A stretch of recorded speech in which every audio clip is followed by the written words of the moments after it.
ইসলাম মানবজাতির সমস্যাগুলোর সমাধান দেয়। বর্তমানে পৃথিবীতে পুরুষের চেয়ে মহিলার সংখ্যা অনেক বেশি।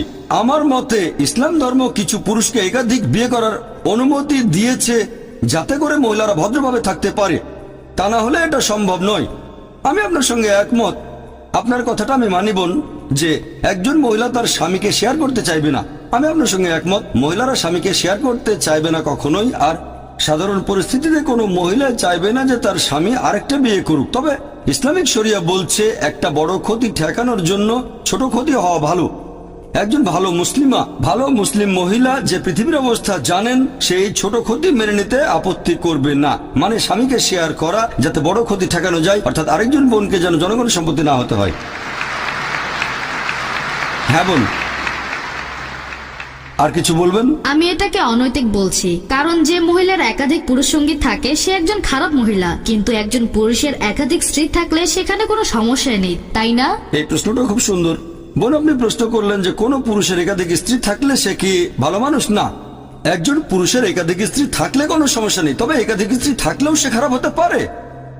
যেমন ধরেন আমেরিকায় কারো রক্ষিতা আছে, হয়তো 4 জন 5 জন অথবা 10 জন, এমনকি ভারতেও সে একজন ভালো লোক না। তবে সে যদি হয় আইনসম্মত স্ত্রী, যদি সে বিয়ে করে, বিয়ের সময় তাকে প্রাপ্য অধিকারগুলো দেওয়া হবে, মোহর দেওয়া হবে, একই সময় সুবিচার করা হবে, তাহলে সে ভালো মানুষ। তবে আপনার পাল্টা প্রশ্ন যে মহিলারা কেন একাধিক পুরুষকে বিয়ে করতে পারে না, ঠিক এটাই তো আপনার প্রশ্ন, যে মহিলারা কেন একাধিক বিয়ে করতে পারে না, এই তো? আসলে আমি বলতে চাচ্ছি, যদি মহিলাদের সংখ্যা কমে যায় আর পুরুষের সংখ্যা বেড়ে যায়, তাহলে একজন মহিলার 2-3 জন স্বামী থাকতে পারে। সুন্দর প্রশ্ন করেছেন, যে যদি এরকম হয় তবে আল্লাহ সুবহানাহু ওয়া তাআলা আমাদের সৃষ্টিকর্তা, তিনি অনেক ভালো জানেন আমাদের চেয়ে, তিনি আমাদের স্রষ্টা। এখানে কারণটা হচ্ছে আল্লাহ মহিলাদের শক্ত করে বানিয়েছেন।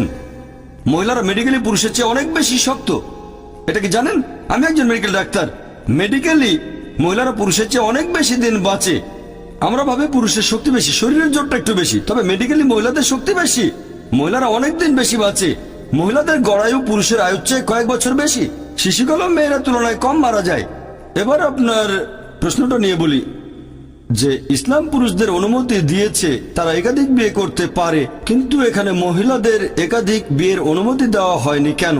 কারণটা হচ্ছে, একজন পুরুষের যদি একাধিক স্ত্রী থাকে, যদি সন্তান জন্ম নেয়, আপনি সহজেই বুঝতে পারবেন সেই সন্তানের বাবাকে আর মাকে। তবে একজন মহিলার যদি একাধিক স্বামী থাকে, যদি সন্তান জন্ম নেয়, তাহলে মাকে খুঁজে পাবেন, বাবাকে বের করতে পারবেন না।